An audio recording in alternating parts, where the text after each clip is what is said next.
말씀 구약성경 여호수아입니다. 여호수아 24장 14절 말씀입니다. 자, 여호수아 24장 14절 한 음성으로 천천히 합독하겠습니다. 그러므로 이제는 여호와를 경외하며 온전함과 진실함으로 그를 섬기라. 너희의 조상들이 강 저쪽과 애굽에서 섬기던 신들을 치워버리고 여호와만 섬기라. 아멘. 서로 앞뒤적으로 교제하시면 낫겠습니다. 잘 되고 있습니다. 하나님이 하시면 다 됩니다. 할렐루야. 하나님이 하시면 다 됩니다.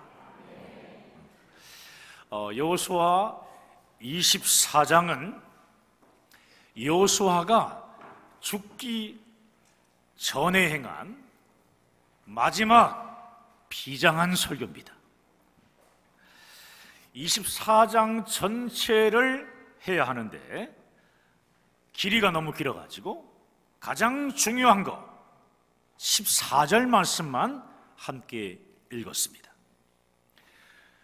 우리가 어떤 말씀을 증거할 때 말하는 분위기도 중요하지만 그 말씀을 어디에서 증거했는가 하는 장소적인 의미도 굉장히 중요합니다.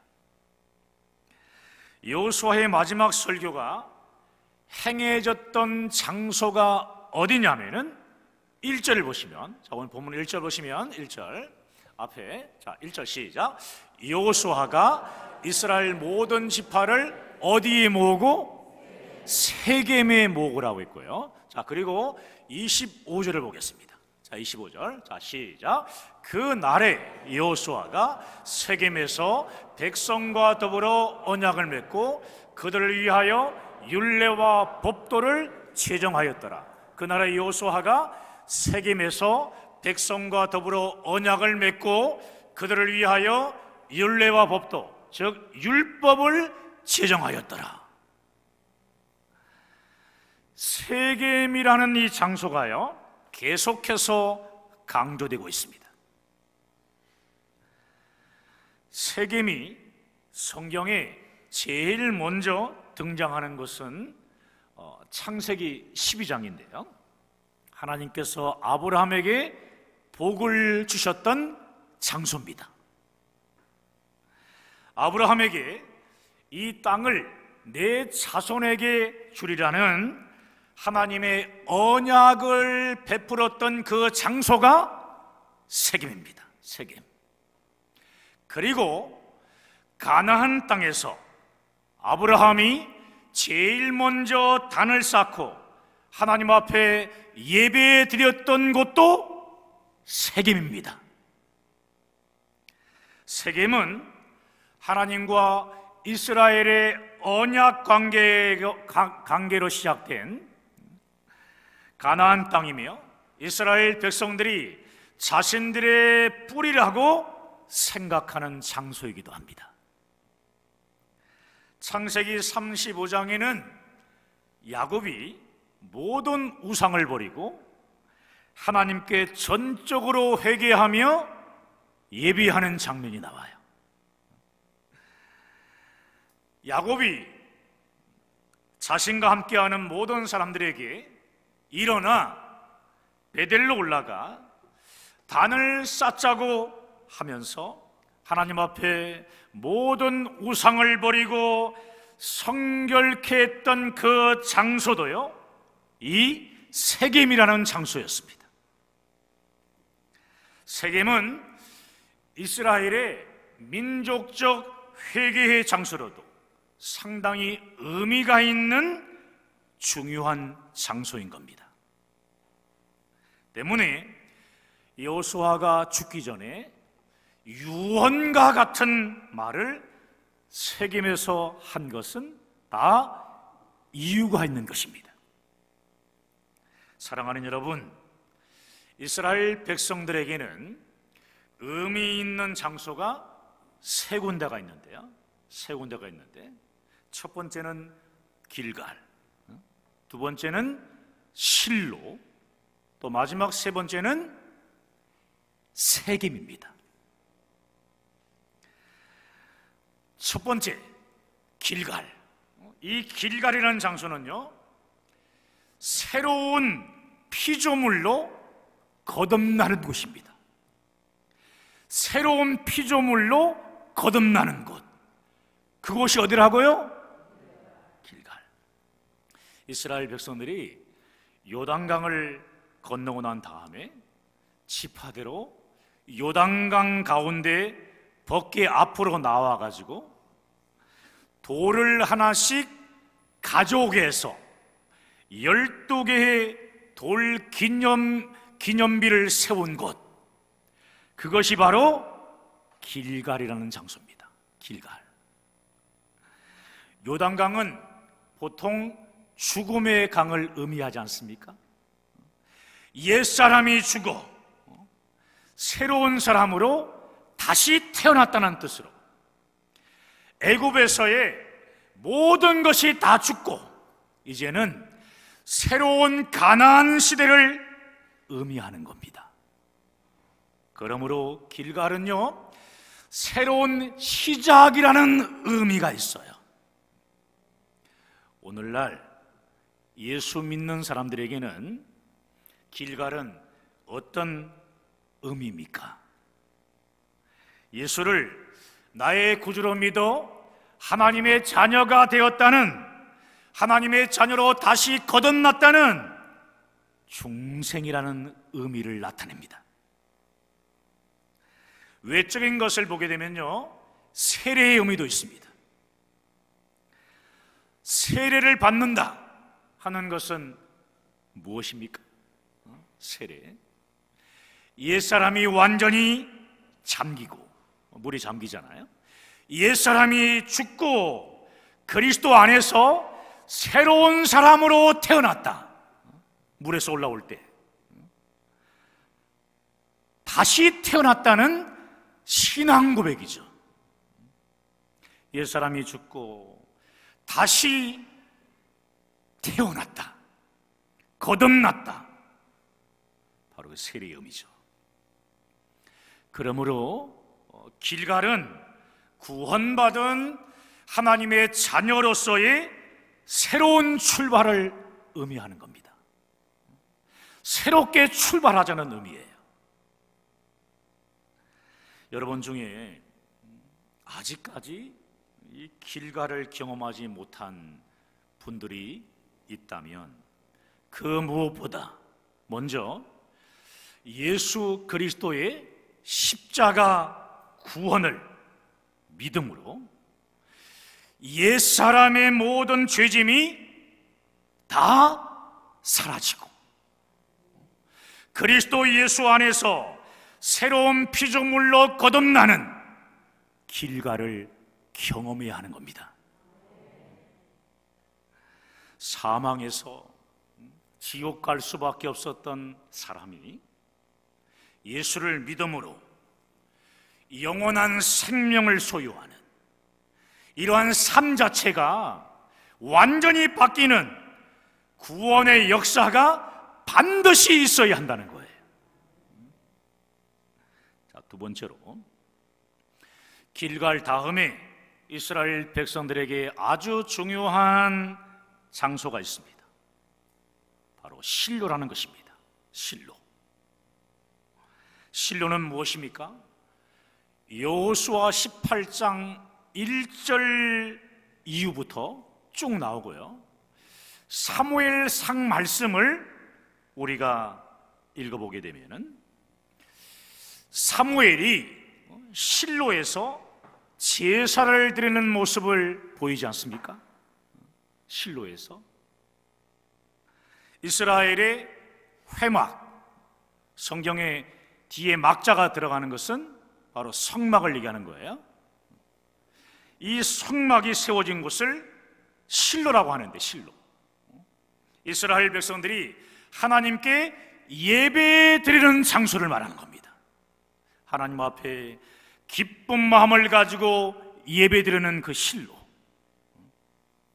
우리가 예수를 믿고 하나님의 자녀로 거듭난 다음에 반드시 거쳐야 할 것이 어디냐면은 바로 실로입니다. 실로는 하나님과의 만남이 있는 장소이며 예수의 새 생명을 얻은 사람이 모여 예배하는 교회를 말합니다. 그러니까 우리가 예수 믿고 난 다음에 해야 할 일, 어떤 일을 해야 되느냐? 반드시 실로인 교회를 중심으로 예배하는 삶을 살아가야 한다는 겁니다. 할렐루야. 예수를 믿고 난 다음에 기다리는 것은 뭐라고요? 실로. 다시 말해 예배입니다. 예배의 삶이 있어야 한다는 겁니다. 여러분 잊지 마시기 바랍니다. 실로는 오늘날 예배 공동체인 교회를 말합니다. 우리 교회가 동아시아 선교 비전과 찬양 회복을 통한 예배 회복 비전을 강하게 붙들고 나아가는 이유가 무엇일까요? 그 이유는 다른 거 아닙니다. 거룩한 예배를 회복해야 선교가 완성되기 때문에 그렇습니다. 동아시아 선교 비전으로 길가를 통과했으면 예배 장소인 실로로 가서 하나님께 거룩한 예배를 드림으로 선교를 완성하라는 겁니다. 마지막 세 번째 장소가 나와요.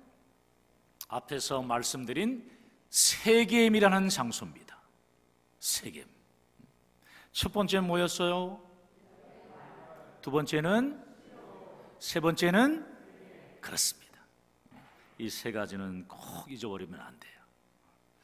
이 세겜이 어디 있냐면요, 그리심산과 에발산 사이에 있는 곳이 바로 세겜입니다.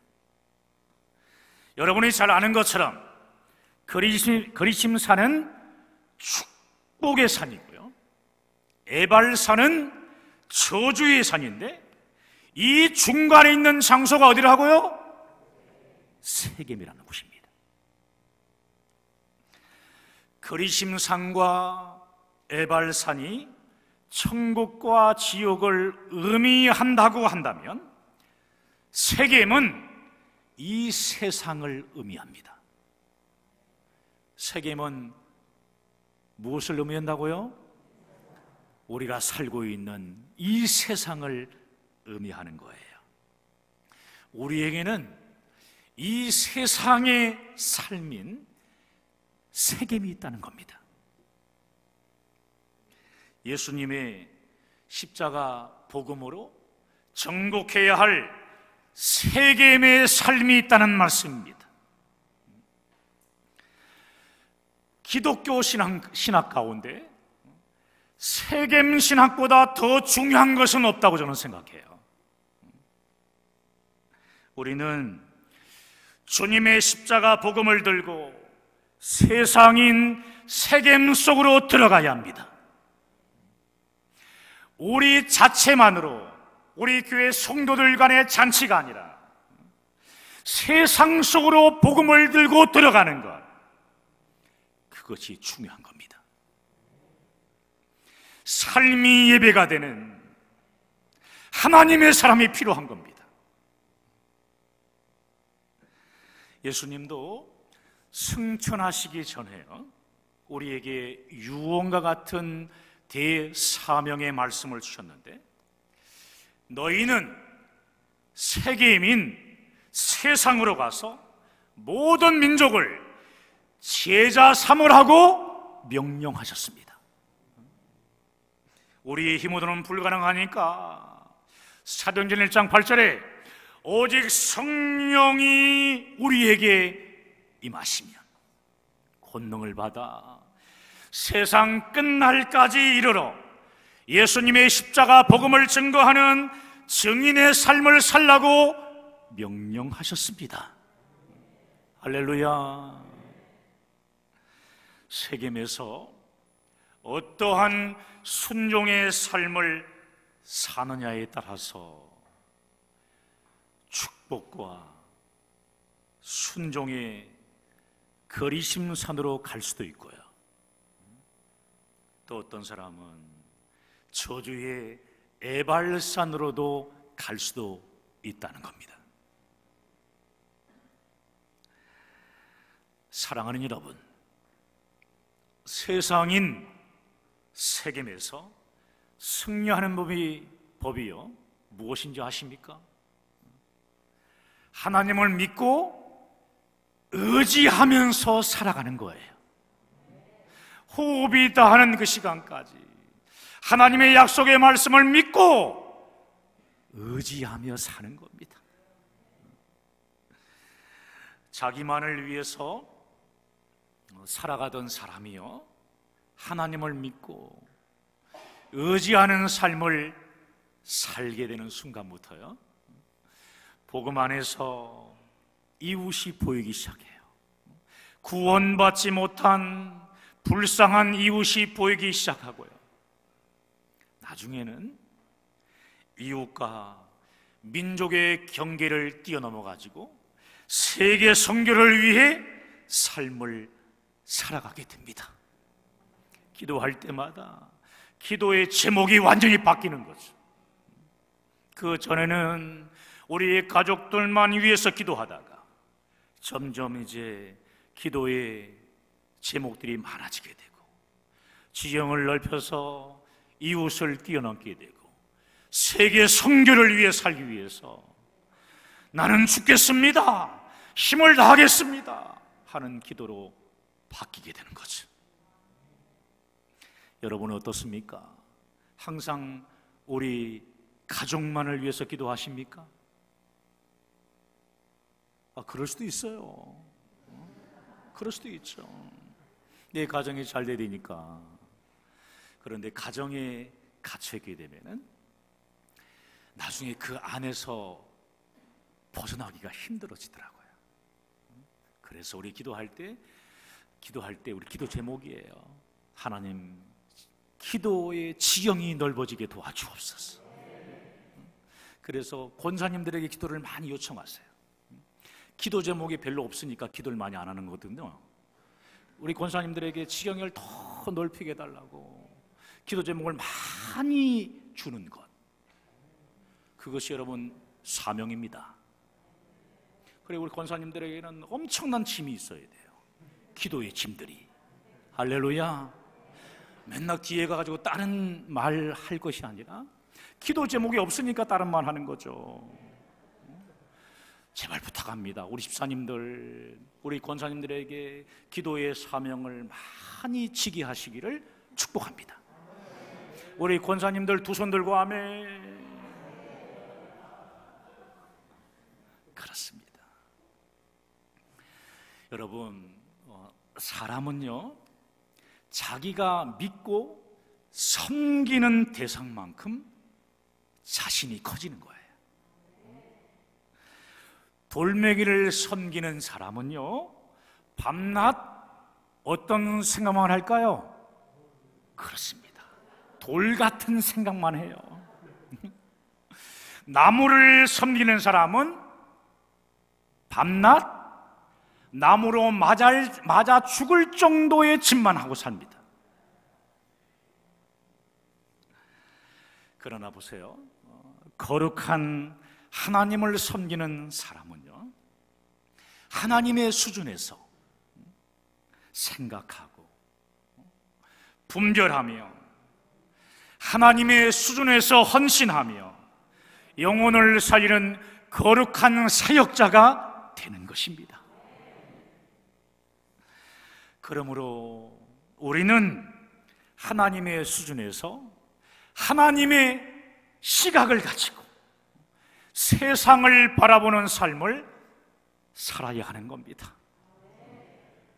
이것이 이 세상인 세겜으로 우리가 세겜에서 승리자로 사는 비결입니다. 원수가 있습니다. 원수를 용서하며 원수를 위해 기도하는 것이 인간이 할 수 있는 일입니까? 그렇습니다. 도저히 안 되는 거죠. 맞습니다. 어떻게 사람이 원수를 용서하고 원수를 위해서 기도합니까? 할 수 없는 거죠. 그래서 하나님의 시각으로, 인간의 시각으로 바라보면 안 되니까 하나님의 시각으로 바라보니까 그것이 가능해지는 거죠. 우리 성도를 보세요. 원수 같은 사람들이 반드시 한두 명씩은 있습니다. 근데 그 사람들을 용서하는 것은 하나님의 시각으로 바라보니까 그냥 용서가 되는 거예요. 나도 저랬지 하면서 그냥 용서가 되지 않습니까? 여러분, 하나님의 시각으로 바라보는 것에 제일 큰 장애가 되는 것이 있어요. 그것이 뭔지 아세요? 우상숭배입니다. 하나님을 믿고 섬긴다는 것은 한마디로 그래요. 인격적인 관계라고 말할 수 있습니다. 하나님은 지정의가 있는 인격적인 존재이십니다. 인간은 이러한 하나님의 형상을 따라 지음받은 인격적인 존재입니다. 그러므로 하나님과 인격적인 이 관계, 하나님과 되는 겁니다. 개는 인격이 있을까요? 없습니다. 그래서 경배할 수 없는 거잖아요. 예배가 안 된다고요. 하나님을 믿고 섬긴다는 것은 인격 대 인격으로 실제로 진짜 만나는 겁니다. 하나님과 우리와 만나는 거예요. 하나님과 우리는 인격적인 관계를 통해서 교제하는 겁니다. 이러한 하나님과 우리의 정말 인격적인 관계를요, 성경은 이렇게 말했습니다. 아버지와 자녀와의 관계라고. 자녀로서 하나님을 아버지라고 부르는 인격적인 관계라는 거예요. 여러분, 우리가 왜 우상 숭배를 버려야 합니까? 우상의 특징이 있습니다. 인격적인 관계를 맺을 수 없다는 거예요. 여러분, 돌멩이와 인격적으로 교제할 수 있습니까? 없습니다. 여러분, 우리가 등산을 하다 보면은 산에 오르다 보면 돌을 막 쌓아둡니다. 아주 신비스럽게 쌓아뒀더만 맨 꼭대기에 떨어질 것처럼 막 돼 있는데 그걸 이렇게 얹잖아요. 그냥 일방적으로 축복만 해달라고 빌며 달래는 것 아닙니까? 다른 거 필요 없어요. 우리 가정 잘되게 하여 주옵소서. 마치 여러분 자판기 있죠? 자판기처럼 내가 원하는 것을 누르면 다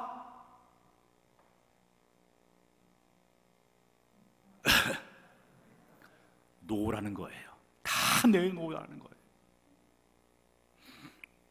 그래서 내가 원하는 대로 복을 내려달라는 이 기복신앙은 우리 신앙을 우상 숭배로 떨어뜨리는 죄악인 겁니다.